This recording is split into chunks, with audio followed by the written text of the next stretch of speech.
Daniel capítulo 9. Aleluia. No ano primeiro, Daniel 9, de Dário, filho de Assuero, da linhagem dos Medos, o qual foi constituído rei sobre o reino dos caldeus. Está ouvindo, irmãos? No primeiro ano do seu reinado, Daniel 9, verso 2. No primeiro ano do seu reinado, eu, Daniel, entendi pelos livros que o número dos anos de que falara o Senhor ao profeta Jeremias, em que haviam de cumprir-se as desolações de Jerusalém, eram de 70 anos. Eu dirigi o meu rosto ao Senhor Deus, para o buscar com oração e súplicas, com jejum, saco e cinza. Com jejum, saco e cinza. Jesus, fale conosco. Nós já lemos a tua palavra. Fala conosco em nome de Jesus.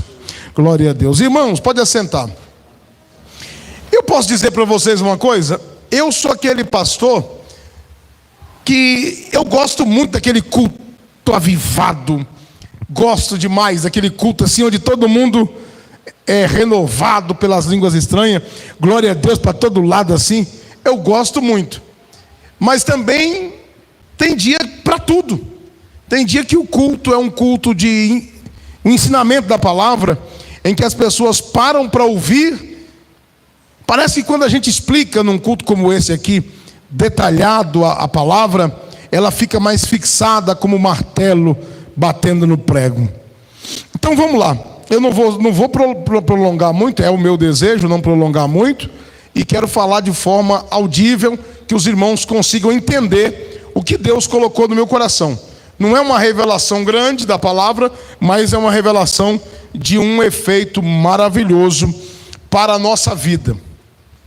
Daniel, por que eu li o versículo 9? Não parece uma leitura um pouquinho sem valor teológico? Quando você diz assim: no ano primeiro de Dário, filho de Assuero, da linhagem dos Medos, o qual foi constituído rei sobre o reino dos caldeus. Por que é importante ler esse versículo? Por que você acha que esse versículo está aí? Ele está aqui para marcar um tempo. Esse versículo está aqui para marcar um acontecimento, para marcar uma época. Alguém que vai escrever, por exemplo, na época da ditadura militar, qualquer um sábio escritor que viveu na época da ditadura militar, ele vai colocar e discorrer o seu pensamento, o seu livro, e vai colocar: eu vivia no Brasil na época da ditadura militar, eu vivia na Europa na época da guerra, da Segunda Guerra Mundial. São marcos que delimitam e que dão para a gente noção do tempo, do momento que aconteceu isso. Ele vai dizer que Assuero, que já tinha passado, ele vai dizer, com esse versículo você já entende que tinha passado o reino, o império assírio, é isso? Tinha passado o império assírio, tinha caído o império que sucedeu o império assírio. Qual foi o império que sucedeu o império assírio? Babilônico. O império babilônico tinha caído e estava definido então na região que hoje está o Irã e o Iraque. Estava definido então o reino Medo e Persa. Estava lá, nessa época.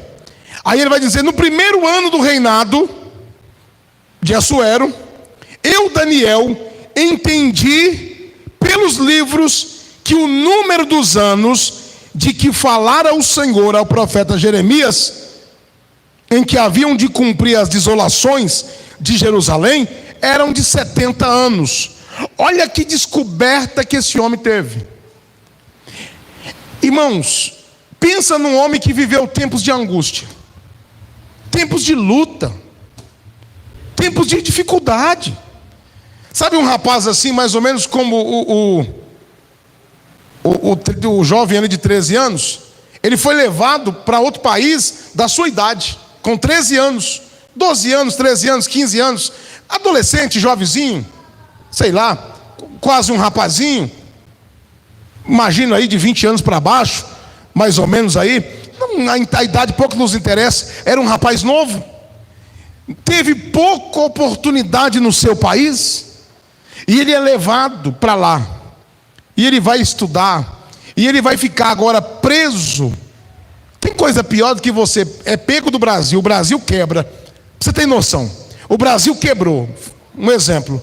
Aí vem aqui os Estados Unidos e nos leva para lá, sem nenhum direito. Aí você começa a espernear, mas não, eu aposentei, eu trabalhei na empresa tal aqui, eu tenho aposentadoria. Não, não tem mais salário. Você não tem mais direito. Você não tem mais previdência. Não, mas eu tenho minha casa, eu tenho meu apartamento. Não, você não tem apartamento.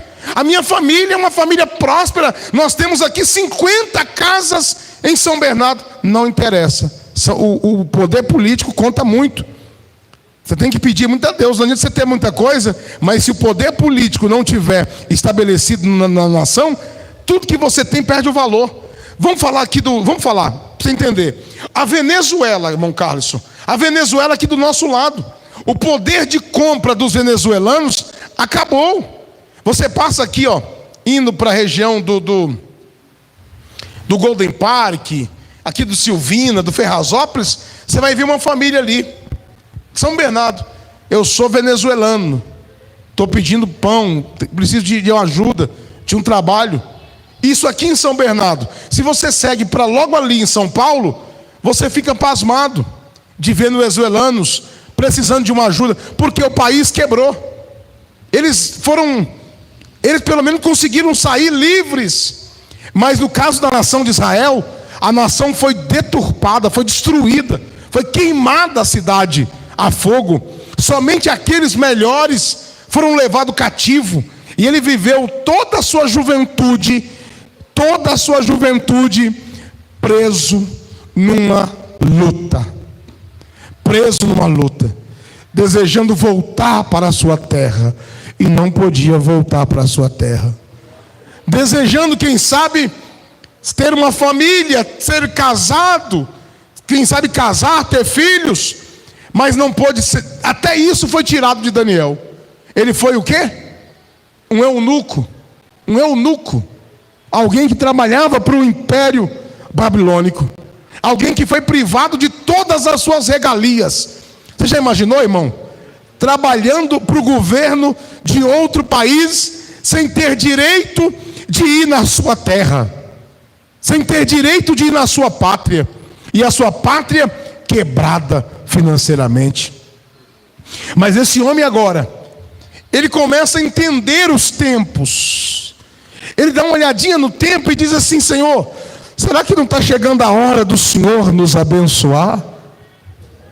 Será que não está chegando o momento do Senhor virar o nosso cativeiro? Aleluia! Será que não está chegando a hora do Senhor responder às nossas orações? Porque tem lutas, aqui ó, vai dar números. Daniel vai descobrir que a luta tinha uma duração de 70 anos. Tem luta que não adianta você tentar fugir dela antes da hora. Você muda de cidade, a luta te acompanha. Você muda de serviço, a luta te acompanha. É isso que muita gente não entende. Você muda de tudo, e a luta te acompanha, porque ela tem um prazo. Luta não tem como você fugir dela. Você precisa passar por ela, e passar por ela na companhia de Jesus. Quem percebeu um tempo de luta na sua vida? A Bíblia vai nos mostrar mais algumas evidências sobre isso. No livro de Gênesis, eu não vou ler porque é do horário. Não precisa também, é porque é conhecido. Mas é salutar eu falar isso. Olha só.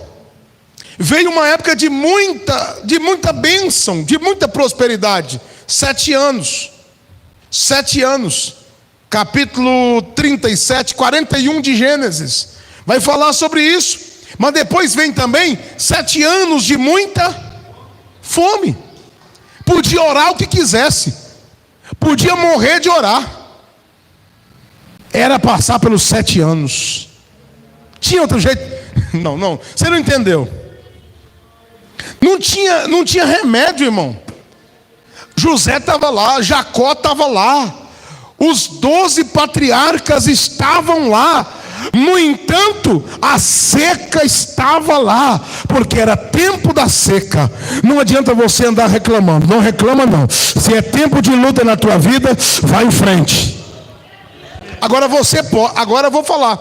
No tempo de luta, no tempo de angústia, que é o tempo de Daniel, que era o tempo das vacas magras, que vai passar José, que é a tribulação de Apocalipse, que o próprio Jesus vai dizer à igreja de Esmirna, e terão uma tribulação de 10 dias, simbolizando tempos, dando um tempo. Ou seja, o que eu quero dizer para você, você não tem como sair dela antes. Não tem como. Tem luta que você consegue sair antes, porque ela não tem um tempo determinado. É a luta, por exemplo, dos 40 anos. Alguém disse que podia passar em 40 dias, 50 dias, o deserto, mas foram passados em 40 anos. Tem coisas, irmãos, que não tem como você correr dela, não.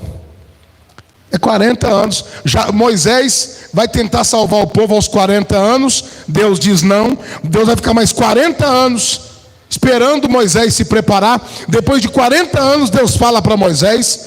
Deus busca Moisés e Moisés vai caminhar depois de 80 anos, mais 40 com o povo. Eu não sei em que fase você está da tua luta. Eu não sei.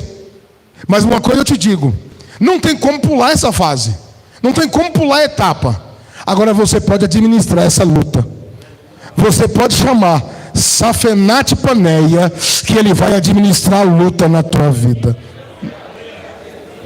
Deixa eu explicar para você. Você está num período de dificuldade, tá ou não está? Num período, como diz tem um amigo meu, ele falou assim: numa luta que eu estou agora, um exímio motorista, um dos melhores motoristas que eu já vi ele dirigir, um dos melhores homens que eu já vi dirigir. E aí alguém diz assim: leva o carro. Ele olhou para mim e disse assim: na luta que eu estou, eu não ponho a mão nesse volante desse carro. No momento que eu estou vivendo na minha vida, eu não pego nem no volante desse carro.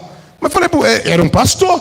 Eu disse: mas por que, pastor? Ele falou: estou numa prova, meu irmão, que se eu botar a mão nesse volante, é perigoso esse carro bater comigo. Quem está entendendo, diz amém? Se você sabe que o teu período é de luta, procura o nosso Zafenat Paneia. Quem é ele? Quem é que é Zafenat Paneia? José. E quem é o nosso José? A irmã Edna diz que é Jesus.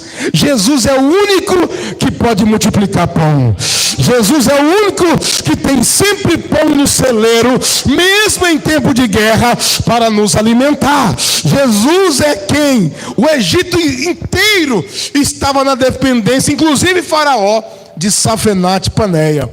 Todo mundo dependia de José. O que eu quero dizer? Nós estamos em crise, é coronavírus, é luta, os ânimos estão acelerados, está todo mundo vivendo um momento de pânico, todo mundo está meio inseguro, dizendo: meu Deus, será que não vai faltar pão na minha mesa? Será que eu vou conseguir honrar os meus compromissos? Quem é que está passando por essas lutas, essas angústias? Será que eu vou conseguir pagar minhas dívidas, honrar meus compromissos, viver, vencer? Está todo mundo assim. Aí o nosso Zafenat Paneia está lá sentado, aleluia, num almoxarifado celestial, dizendo: fala para mim o que tu precisa, vem na minha presença, vem comprar trigo, eu tenho trigo fino, eu tenho trigo abençoado, eu não vou te deixar passar fome.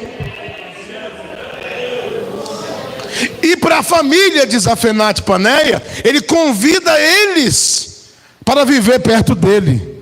Os demais tinham que vir de longe, tinha que vender tudo. Os demais tinham que vender gado, tinham que vender terra, tinham que vender tudo para poder comprar o pão. Mas a família de Zafenat Paneia podia comer do melhor da terra em época de crise. Mesmo em época de luta, nós vamos ver milagre de Deus. Mesmo em época de dificuldade, nós vamos ver o milagre de Deus. Alabassúria. Daniel vai dizer: eu entendi. o momento que estou vivendo. O problema nosso é que nós não conseguimos entender o momento em que nós estamos vivendo. Não digo momento no cenário social, mas o cenário da tua vida espiritual. Qual o momento que você está vivendo? Eu conheço a minha vida, como diz o meu pastor amigo, eu conheço. Tem época da nossa vida que você está tão abençoado por Deus, que se você assoprar aqui na frente, já tem cura aí no banco. Você sente, você caminha pisando, sentindo os passos de Jesus perto de você. Mas tem momento que ele te aplica a prova. E quando o professor aplica a prova, ele fica em...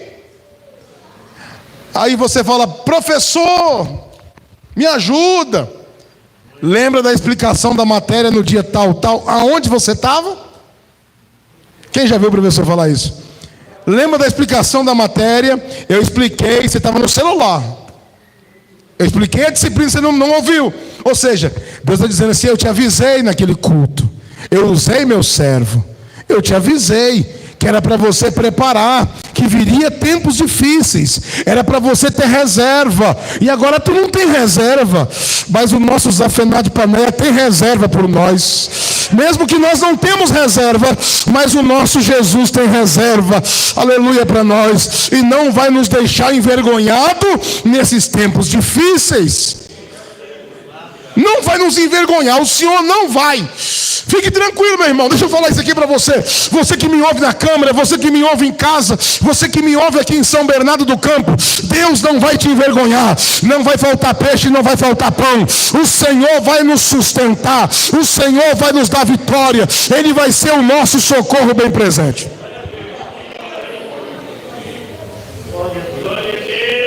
A ansiedade bateu, Daniel vai ler.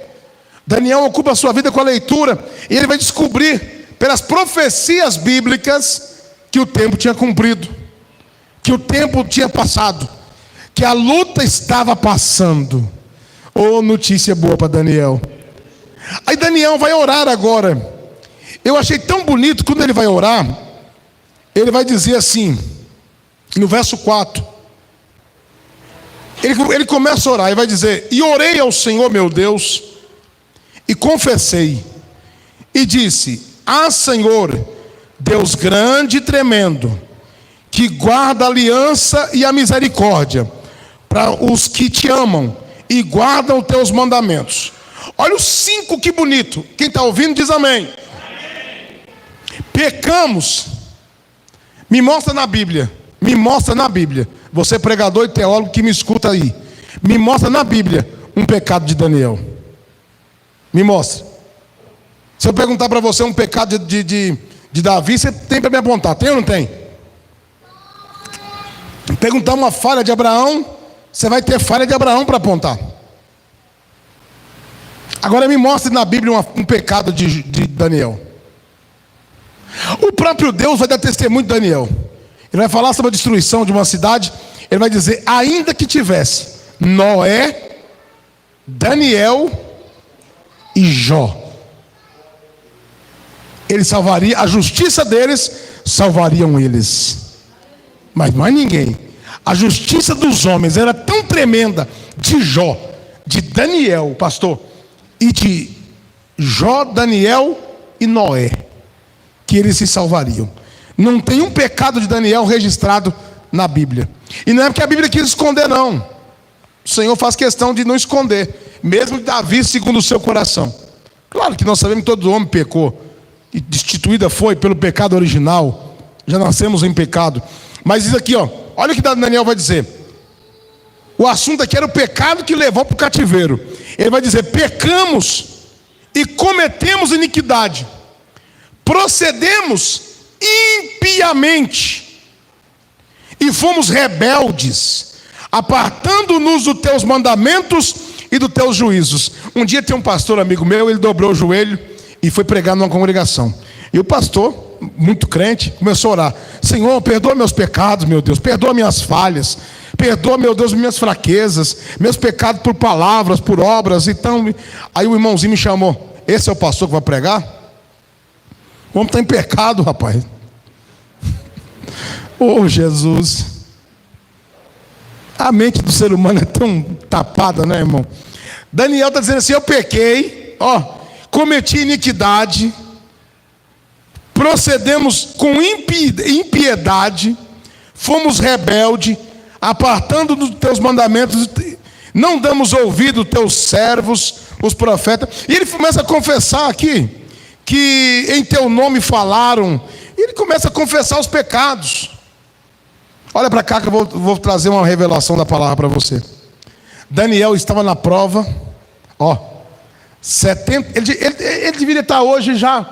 Se ele foi para lá com uns 20 anos, estava quase fechando, ele estava com 70, 80 anos, essa época aqui, velhinho, já estava quase findando a prova, ele já estava de idade. E Daniel agora vai dizer assim, pecamos. Ele viveu o tempo de palácio, ele viveu o tempo de cova de leões, mas ele não procurou ninguém para ele colocar a culpa. Ele não procurou ninguém para ele culpar. Ele se incluiu no meio. Eu estou na luta é por conta dessa mulher, essa minha esposa que não presta. Eu estou na luta é por conta dessa igreja. Eu estou na luta é por conta desse pastor. É fulano que está me perseguindo. Não tem culpado, meu irmão. Você está entendendo aqui? Ele não vai procurar culpado para a sua luta. Ele não vai procurar alguém. Quem já viu pessoas que no meio da luta procura alguém para ele acusar? Quem já viu? Senhor, ele podia muito bem orar assim, não tem pecado na Bíblia que aponta pecado de Daniel. Ele podia estar orando dizendo assim: Senhor, eu estou aqui porque meus pais, porque o meu povo, porque teve irmão que orou assim, não estava errado. O meu pai pecou, minha mãe pecou, a minha família pecou. Eu estou aqui por isso, porque meus pais pecou. Mas está dizendo assim, não. Ele vai dizer, eu estou aqui porque nós pecamos. Isso aí quebranta o coração de Deus. Aleluia. Você não entendeu ainda? Eu vou tornar a explicar isso. Neemias foi ainda mais novo. Neemias deve ter ido, se ele não nasceu no cativeiro, ele foi para lá criancinha. Eu tenho para mim que até nasceu, irmão Rafael. Eu tenho para mim que quem sabe Neemias até nasceu lá. Foi para lá pequenininho. Alguma coisa dessa natureza. E quando ele vai orar, vamos dar uma passadinha lá para nós ver se é verdade isso? Neemias, olha a oração desse homem também. Está lá antes do livro de Jó, viu, irmãos? Para quem não sabe, está lá antes do livro de Jó. Antes de Jó você vai encontrar Esther, você vai encontrar Neemias, depois Esdras. Neemias, capítulo 5, capítulo 1.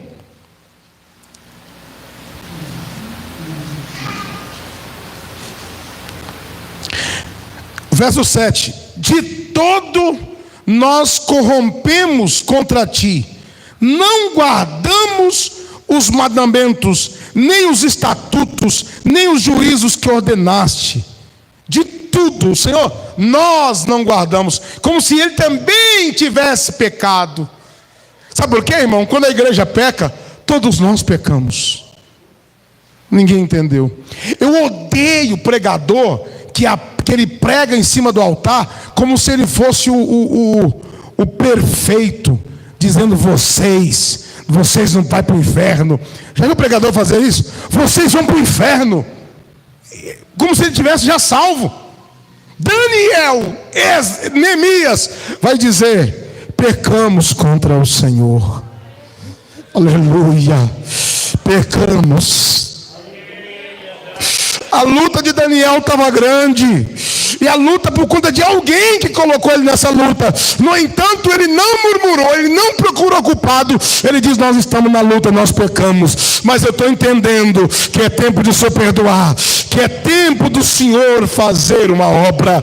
Eu estou dizendo para nós, irmão, nós estamos na luta. O Brasil está na luta. Aleluia. O Brasil está na luta. Os empresários estão na luta. A saúde está na luta. Mas Deus vai ter misericórdia de nós pela sua bondade. Ele vai nos tirar.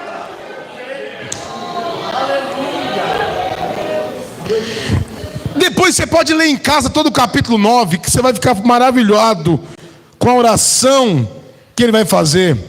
Ele vai dizer que a confusão pertence ao homem. Olha o verso 9. Ó Senhor, a nós pertence a confusão de rosto, aos nossos reis, aos nossos príncipes, aos nossos pais, porque pecamos contra ti. 9 verso 8. O que é confusão de rosto? Vergonha. A nós pertence a vergonha, a confusão de rosto.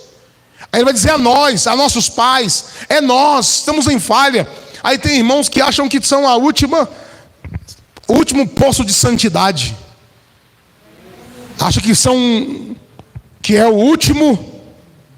Ele é tão crente que ele não consegue dar a mão para um fraco.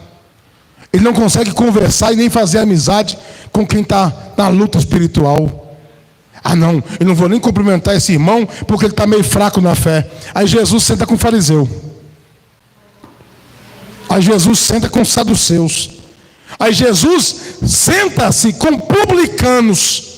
E você fazendo acepção de pessoas. Com essa santidade você não vai muito longe. Você precisa de entender e orar como Daniel. Você precisa de todos que estão, aleluia, aqui. Você precisa de todos. Porque eu estou pregando hoje aqui, não estou no pé no céu ainda não, meu irmão. Amanhã o meu irmão Paulinho, que está ali atrás, com luta, querendo servir a Deus, mas com uma prova, se eu não se cuidar, amanhã Deus pega o Paulinho e põe ele aqui, e se eu facilitar eu estou caído. Quem está em pé, cuidado para que não tem conversa não, meu irmão. Opa, pelo Joaquim disse, não tem bom nessa guerra não. Nós estamos aqui como Daniel hoje. Senhor, pecamos contra ti. Eu já vi os crentes dizer assim: ah pastor, a luta do coronavírus é por conta do carnaval, é por conta botou Jesus vestido de homossexual lá no carnaval. Eu acho que é mais tolerável para Jesus ver aquilo dos cegos e dos hipócritas do que a hipocrisia nossa dentro da igreja como crentes e conhecedores da palavra. Misericórdia. É pesado, não é, irmãos? Mas é Bíblia. O Senhor tolera muito mais isso de um ímpio cego do que os nossos pecados como conhecedores da palavra. Resumindo, a luta é por conta nossa. Quem sente e se inclui no meio dessa luta? Tá bom. Para encerrar com vocês, a oração de Daniel. Eu ainda vou ler ela todinha uma hora aqui pregando. Versículo por versículo. Daniel capítulo 9, versículo 18.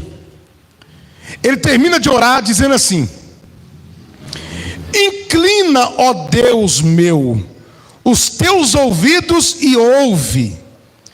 Abre os teus olhos e olha para a nossa desolação. Olha para a nossa luta, Senhor. Quem está pedindo a Deus para olhar para a sua luta aí? Ouve a minha oração, vê a minha luta. E para a cidade que é chamada pelo teu nome, porque não lançamos as nossas... Isso aqui é bonito, olha, eu quero que se escuta. Porque não lançamos as nossas súplicas perante a tua face, fiados em nossas justiças. Não, ninguém entendeu. Daniel 9:18, última parte C. Porque não lançamos as nossas súplicas perante a tua face, fiados em nossa justiça, mas em tuas muitas misericórdias. Ah, meu Deus do céu. Daniel diz assim: Senhor, eu tomei a atitude de orar, eu tomei a atitude de buscar a tua presença. Não é confiando nos meus 21 dias de jejum, não é confiando, Senhor Jesus, na oração que faço 3 vezes por dia. Eu lancei a minha confiança de orar, Senhor, não é porque eu oro com as janelas abertas para a banda de Jerusalém. Eu não lancei a minha confiança no Senhor para orar porque o Senhor já abriu e fechou a boca dos leões. Não, eu lancei porque eu confio na tua misericórdia. Espera aí, eu vou falar isso aqui. Enquanto Daniel omite mostrar sua justiça, O fariseu mostra a sua justiça. Eu não sou como publicano, eu sou santo. Eu não sou como fulano, eu sou santo. Esse é o fariseu, que diz assim: irmãos, eu vou pregar aqui hoje e Deus vai operar maravilha, porque eu estou 3 dias de jejum. Olha a minha calça aqui, levanta e mostra a calça, levanta o joelho com o calo. Fariseísmo, grandeza. Deus vai operar demais aqui, porque eu jejum o tempo todo. Exaltação. Não que você não deva jejuar, você não deva abrir a sua boca. Não que você não deva orar, você não deva exaltar. Aleluia. Não que você não deva guardar a doutrina, você não deva exaltar pela tua santidade. A sua roupa não é para te exaltar, a tua roupa é para te humilhar perante o Senhor. O teu cabelo não é para tu exaltar, o teu paletó não é para te exaltar, é para você humilhar e dizer: aqui estou, como simples servo teu, esperando o teu agir e o teu operar. Eu não estou orando apresentando as minhas qualidades, Daniel vai dizer. Eu oro confiando na misericórdia. Quem já viu campanha? Eu no início da minha fé fiz muita campanha dessa. E Deus até operava. Eu estava lembrando esses dias como Deus operava naquelas campanhas. Porque eu fazia na minha simplicidade. Minha causa diante do tribunal de Deus. Fiz muito essa campanha. Deus operou muito porque eu fazia na simplicidade. Mas imagine se Deus disser assim: você quer que eu faça justiça? Vou começar na tua causa.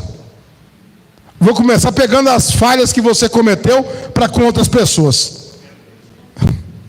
Vou começar tratando os seus pecados. Onde estaria eu? Mas Deus sabia da minha pureza. Hoje eu não vou entrar por esse caminho mais. Minha causa no tribunal de Deus. E Ele quer fazer justiça. Faz campanha que eu fiz. Justiça, Senhor, rapidamente, depressa.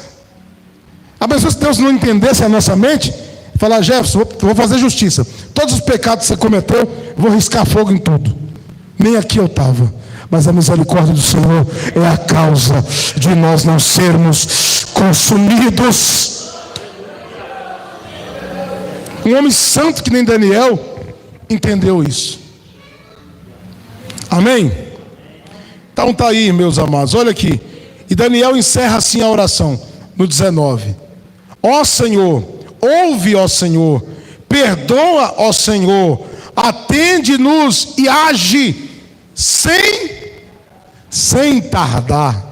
Quem quer o agir de Deus sem tardar, sem Deus tardar? Por amor de ti mesmo. Ó, faz isso, Senhor, não por amor nosso, porque nós não merecemos, mas faz isso por amor de ti mesmo. Ó Deus meu, porque a tua cidade e o teu povo são chamados pelo teu nome. Ô irmãos, que homem inteligente é esse, irmão Diácono Rafael? Que homem, olha a oração do homem. Faz milagre não por nós, mas pelo seu amor. Esse povo, a cidade de Jerusalém é chamada pelo teu nome. Esse povo tem um nome de Jeová, Senhor dos exércitos. Não deixa o seu nome. Como é que Deus não responde? Quer ver? Eu falei que ia encerrar, mas estou encerrando. Só para você ler o versículo seguinte. Quando o homem encerrou a oração, olha o versículo 20. Estando eu ainda falando e orando e confessando o meu, que pecado que ele tinha? O meu pecado e o pecado do povo de Israel, lançando a minha súplica perante a face do Senhor, meu Deus, estando eu, digo, ainda falando na oração, o homem Gabriel, que eu tinha visto na visão ao princípio, veio voando rapidamente e tocou-me a hora do sacrifício da tarde. Isso é oração com resposta. Não, deixa eu repetir para vocês. Daniel está dizendo assim, irmãos, eu não tinha terminado de orar, porque se o anjo não interrompe ele ia continuar orando, pastor, a tarde inteira. O sacrifício da tarde, a que hora que é? 3 horas? 3 da tarde. Sacrifício da tarde, em jejum, sem comer nada. Quando é 3 da tarde, ele estava orando ainda. Imagina que começou a orar de manhã cedo. Imagina, irmão. Começou a orar aí por volta de 7 horas da manhã. E vai orando. 3 da tarde, o homem ainda estava orando. Quando ele ora, o anjo desce voando do céu. E ele orando e o anjo chacoalhando ele. Para de orar, não precisa mais, não precisa falar, a resposta já chegou. Aleluia, alabaçúria. Não precisa mais orar, porque eu já estou aqui para te responder. Não, irmão. Você já pensou um negócio desse, irmão Diogo? O irmão orou até Deus falou assim: para de orar, não precisa mais orar, eu já estou aqui. A oração do homem começou e o anjo Gabriel desceu. Não passou da lua, passou de tudo, sol, lua, estação, passou pelo ar atmosférico e pousou do lado dele e ainda tocou nele. Deixa Jesus tocar em você agora. Deixa Jesus tocar na tua alma. Deixa Ele tocar em você nessa noite. Ai, aleluia. A hora que tem resposta. Deus está dizendo: busca a minha presença.